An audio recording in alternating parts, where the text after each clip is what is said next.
Let's see. Elisa Kraken. Oh, we did that one last time. And then Megan requested an excerpt from The Restaurant at the End of the Universe by Douglas Adams. Megan, are you still here? I know you were around earlier. I'd hate for you to miss your... Ah, there you are.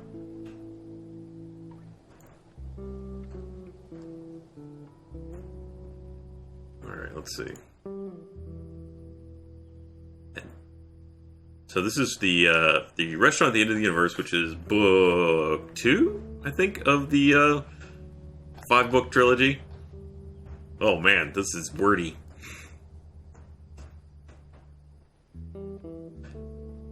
Ford sat down. The waiter approached.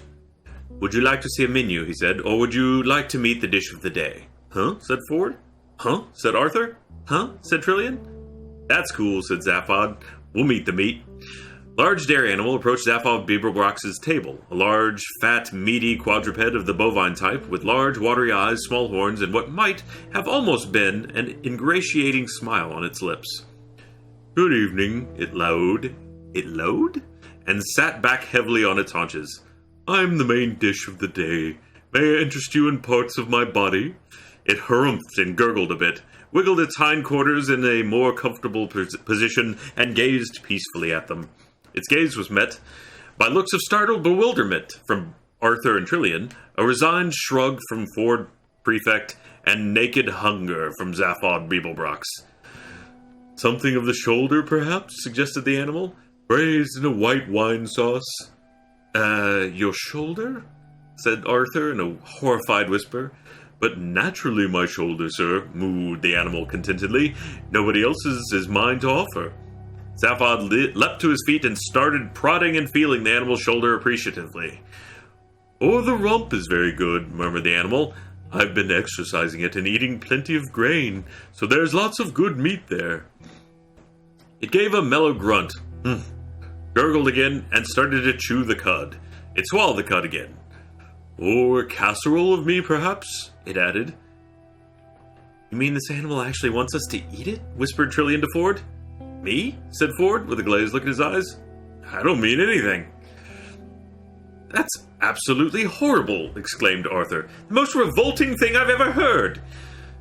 "What's the problem, Earthman?" said Zaphod, now transferring his attention to the animal's enormous rump. And I'm all over the place with these voices because I didn't really think about it that much. I feel like, okay, they're from England. Arthur's from England. Ford is from a little star in the vicinity of Beetlejuice. I'm not sure what accent that means.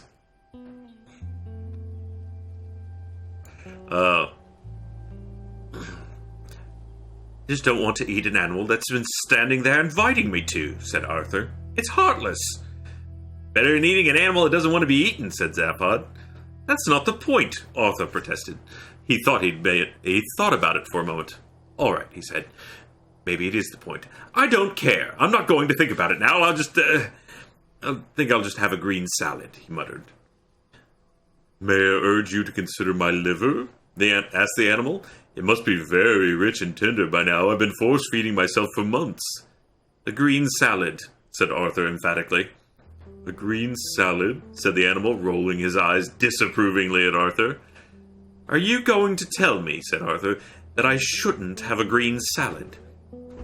Well, said the animal, I know many vegetables that are very clear on the point, which is why it was eventually decided to cut through the whole tangled problem and breed an animal that actually wanted to be eaten, and was capable of saying so clearly and distinctly. And here I am. It managed a very slight bow. A glass of water, please, said Arthur. Look, said Zaphod, we want to eat, we don't want to make a meal of the issues. 4 rare steaks, please, and hurry. We haven't eaten in 576,000 million years. The animal staggered to its feet, gave a mellow gurgle. Very wise choice, sir, if I may say so. Very good. I'll just nip off and shoot myself. He turned and gave a friendly wink to Arthur. Don't worry, sir, he said.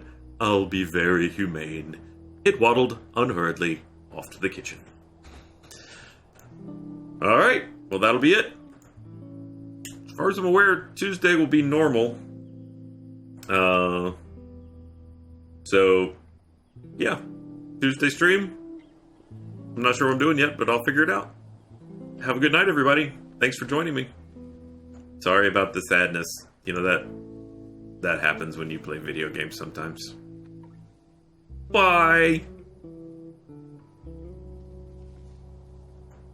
Go watch Invader Zim. Or else.